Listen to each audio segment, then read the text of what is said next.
soul, soul to soul, soul to soul. True love does not just fill your heart, but it flows through your whole body and soul. Dear viewers, welcome to Soul Talk Show. We are very glad that every time we come up with experiences of people who have lived spirituality and have made fullest of it. Today again, we have with us such a unique personality who has lived spirituality and totally transformed themselves into a totally spiritual being.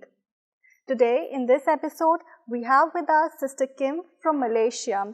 She is into this scholarly knowledge from past 25 years. A very warm welcome to the show, Sister. Thank you, Sister. Sister, I would like to know about your profession. My profession is, I'm an accountant. I always liked figures, and that's why I chose accountancy as my profession. Okay, so Sister, it was always your dream to become an accountant? Yeah, that's right. When I was young, I liked the accounting, and because it's a professional job. Okay, and Sister, what was your family background like? I come from a fairly big family, a family of 7 of us. I'm in the middle, but I was always a little bit different from the rest. I'm a bit more of a deep thinker and an introverted person. What made you different? The difference is I wanted to look for something deeper in life. I somehow, when I was young also, I always felt that I want to achieve a paper qualification in this life, but also at the back of my mind, there's another task that I have to do. And what task you're talking about? In the beginning, I couldn't figure out what it was until I came to Brahma Kumaris. When I took the spiritual path, then I realized that it was like I like to share, knowledge with people. Okay. I like to help people with some kind of wisdom in that way. Sister, you already had wisdom. You were an accountant. What kind of a wisdom you were searching for? I came from a family background which was Buddhist, but we were doing a lot of things devotional, just like Hindu does a lot, going to different temples. So in my family, I used to follow my mother, especially going from one temple to another. But I never found an answer. I always had a question mark behind, why they are practicing this and that. And is there anything that is like absolute truth?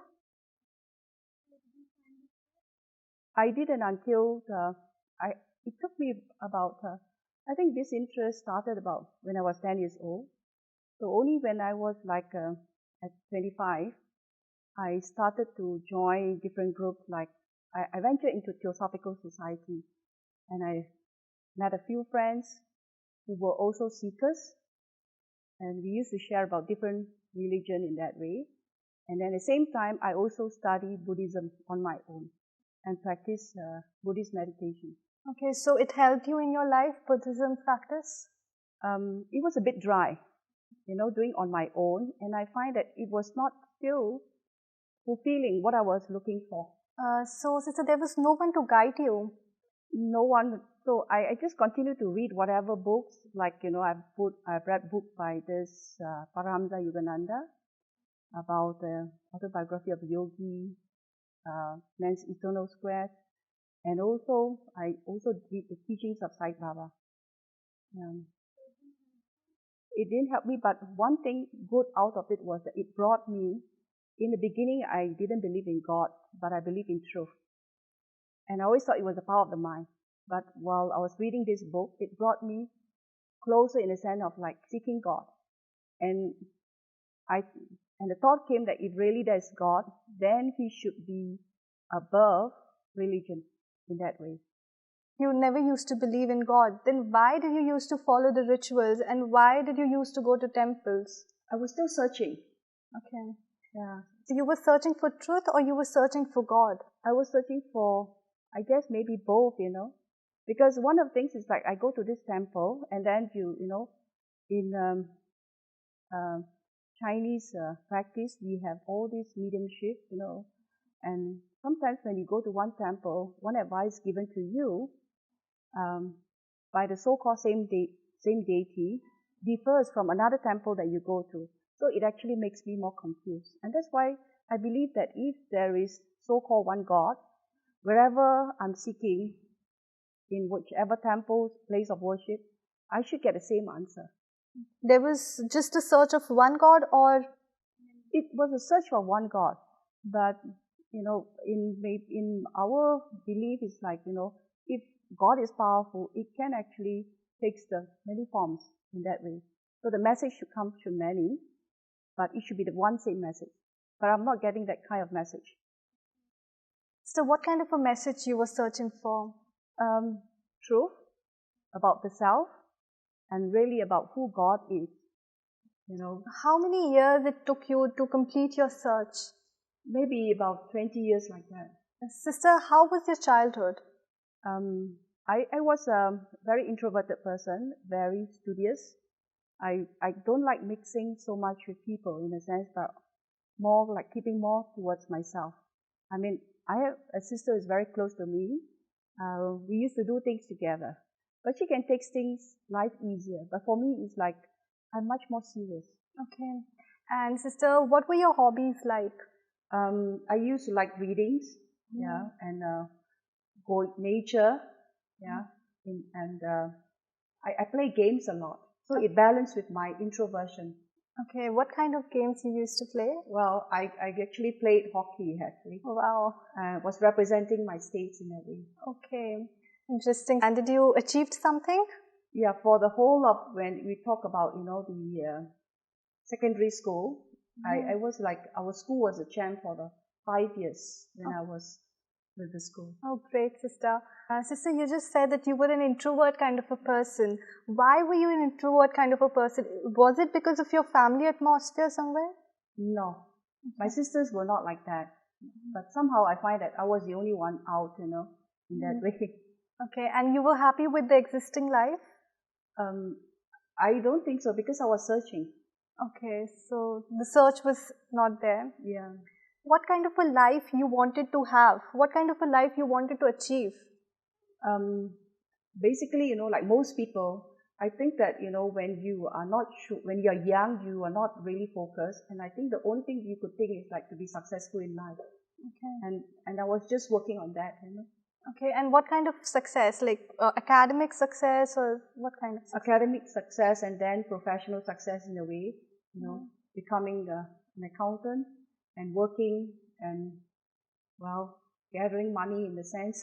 Okay, and what was your purpose of life? My purpose of life was actually, as I said earlier, I had this gap or void in my life where I was not sure what I wanted. I felt that even this profession I'm having, it's like secondary. But there was another real purpose which was still not very clear to me. Okay. Yeah, until I came to Brahma Kumaris, when I started to do the meditation, and then when I started to help with giving courses to others, and then realized that this was really my true profession. It was your dream to become an accountant. You wanted to earn money. So you fulfilled your dream. Then why was there a search of another dream? That was only an external physical achievement, but inside it was still empty. Okay. And you just mentioned that you came in contact with Brahma Kumaris. How did you came in contact with them? It was that same group of friends that I mixed around in the Theosophical Society. And one of them actually mentioned that he had recommended people to come, because in that group we were sharing about meditation. And he had recommended somebody to come for meditation, and he says that it was good. So when I shared that, I didn't find I was progressing my meditation, doing Vipassana, and he suggested I should come for it. Okay. So I just walked into the center, and when I took the 7 days course, and that's where I realized that this is the knowledge, the truth that I was searching for. Okay. And what kind of meditation practices you used to do before? I was doing Vipassana meditation, which is Buddhist. It's on mindfulness. Okay, can you just tell us something in detail about it? Mindfulness is like you have to be mindful of your action. Okay. And they don't talk about soul, but they talk about consciousness. Like, I have this consciousness, my consciousness is aware that I'm moving my hands, Okay. I'm moving my leg, and I'm speaking. Okay. Yeah.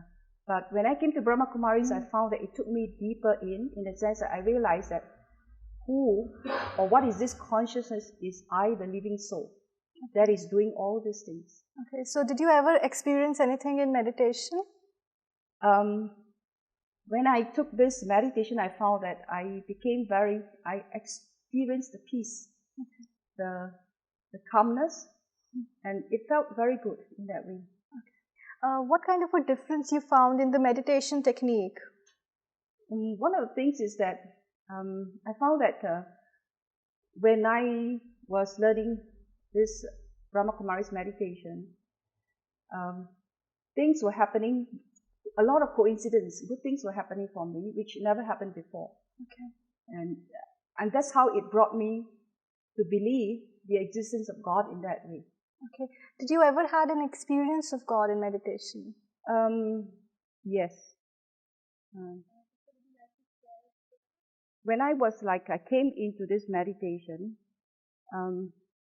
I was in the beginning, because coming from a Buddhist background, from Chinese, and this is sometimes people say this is Hinduism,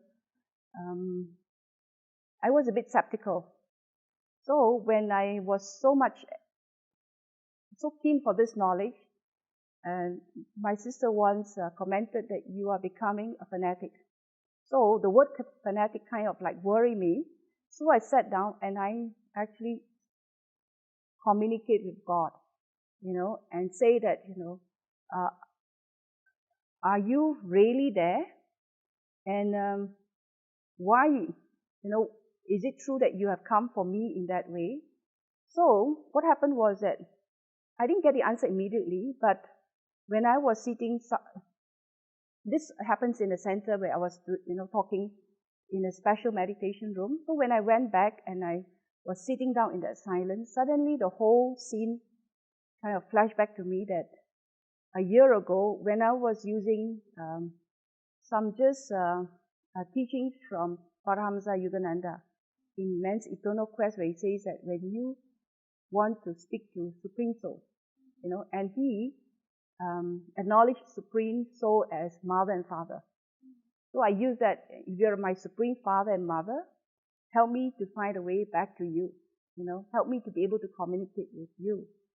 So that moment when I was back at home sitting in silence, this whole scene flashed back in front of me, and I could feel that there's this feeling of God telling me, you are the one who has been calling out to me, and now I've come for you. It's mentioned that we can communicate to God. How to communicate with God? It's just using our thought, talking to Him. But it didn't happen before, because before, it's like now I have to acknowledge first myself that I am the soul, this living energy, and I'm talking to the Supreme Soul, which is this Supreme Living Energy. So at the same frequency, I find that I was able to communicate with Him, and the answers comes in the form of thoughts that will come. I know it's not from me, because the thoughts that come is not the thought that I would generally or normally think. I experience this many times, even in my course of work or whatever it is, that the answers will come, and it's something which I would never think of. So that's how it helps me to build up my faith. Are you single or married? I'm single. Okay. Sister, tell us something about your lifestyle. Okay, before I came to Brahma Kumaris, I used to have a few friends. We used to go out sometimes late at night. We used to, sometimes we go for show, or we just go for talking, and I used to join some other organization helping with some social activities. Yeah. And what were your food habits like? I came from a background where we were all non-vegetarians. Okay. Sister, I've heard in Brahma Kumaris they prefer vegetarian food. So how many years it took you to transform? It was just not in terms of years, but just I think 2-3 months. Yeah, I actually didn't even think of becoming a vegetarian. I like the knowledge very much. I like the meditation very much, and I just work on that. And then I found that my eating habits starts to change. Okay. So is it difficult or easy to leave a bad habits? It is easy if you are doing constant meditation together with understanding of the knowledge. It would be difficult if we're not constant in that, because one of the things I believe is that the meditation actually gives power to the soul, and knowledge gives understanding to the soul. And that's why for myself, I find that the transformation was very natural. It's just like for meat eaters, when coming from a Buddhist, sometimes you have to observe certain days as vegetarian. And even though I'm a vegetarian for that day, but the thought will be thinking about meat. That when I'm finished with today, tomorrow I'm going to Kentucky to buy something to eat. But when I was doing this meditation, the desire, the craving just died. I can be sitting in front of friends. Sometimes in my work, I have to go out with bankers and they're eating all this. Or I could sit with them and you don't feel that you are being influenced by or having the craving to eat what they're eating. Okay. Sister, you used to go out with your friends earlier. So how did your friend circle reacted when you started following the path of spirituality? Of course, in the beginning, it was like, they feel that you are alienating yourself from them, but they start to respect you. And especially even within my family, I found that they could count, they could count more on you. Okay. How did your family members reacted when you started your spiritual journey? And didn't they feel that you were leaving your religion? One of the things that was worrying my family was that I was very stressed. And I think my sister was the one who told me like I was a sitting time bomb at home. So when I started to meditate, she told me that, I was becoming more peaceful and calm. So it was, I guess, easy for them to accept. They started accepting the preachings of Brahma Kumaris? Yes. Actually, my mother came into this spiritual knowledge just for understanding. And I had two sisters who came in also. Yeah. Okay, so the whole family is in this knowledge. Some of them have taken this knowledge, but they can accept what I'm practicing, and because they have certain commitments, they are. I'm not forcing them to follow me in that way, So, do you have to leave your religion if you want to follow spirituality? Is it necessary to leave your religion? I think most of us coming from Chinese background, it is more of a religion in name. There was no really significance in the practice. It's like you are following rituals because your parents are doing it, your grandparents are doing it, and nobody knows why you are doing that. How did you convince them? Did your rituals stop after you came into knowledge? Slowly. Okay. Why? What was the difference which made you to stop the rituals? I stopped doing the rituals because I found that there was no, it was like there was no significance, other than the actions. There was no significance, no benefit for me to do. So I stopped it. In the beginning, my mother actually objected to me not going to the temple. Okay. But I went for a few times, but when I go, I was, holding the joystick, I was still remembering God in that way. Okay. Then slowly, when she could see more transformation in myself, so she was able to accept it. What kind of transformation she saw in you? She saw that I was much more peaceful and calmer. And I think in a way also like sometimes when they are having problem, I think they see me as being more stable. Okay. So it takes practice to reach that state? Yes, sir. And what kind of practice?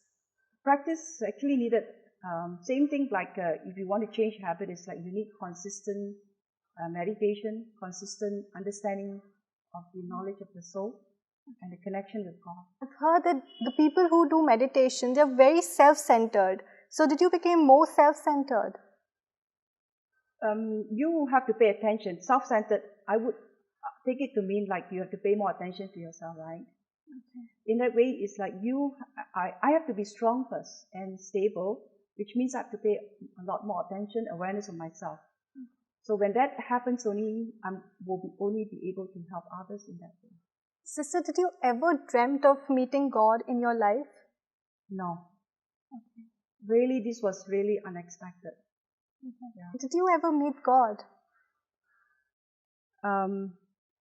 When I first came to Mount Abu, and my first meeting of God through the corporal medium of Daddy Buddha.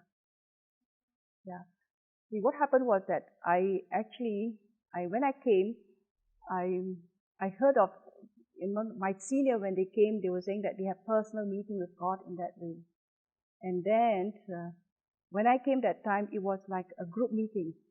And I wanted so much to have that personal meeting. So, and I was not sure whether if really, God knows that I'm coming in front of Him or not. So that evening when the whole group was meeting Him, and then at the end when, He was, everybody was giving, kind of putting some gifts on the table. In front of Him there was a small table, and I had a smallest card which was in a heart shape. Yeah, and I actually wrote something. I was not sure I should give this card or not. But then I say, well, now since I've written it, I just quietly and slowly I went up and put it at the side of the table.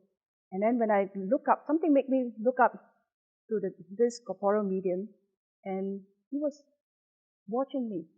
And there was like a secret smile, that, yes, I know, you are my child. What was your first experience when you came to India? And every year you come to India? I've been into this spiritual knowledge for 25 years, but I've been to India 30 times. Okay. And sister, isn't it a little financially very expensive to come to India every year? No, I don't think so. I think it's like when you set a priority for something, money is not a problem in that sense, because you would have budget for it. Okay. What expectations you had in your first meeting with God, and was it fulfilled? Yes, my first meeting, it was like, I wanted Him to kind of acknowledge me.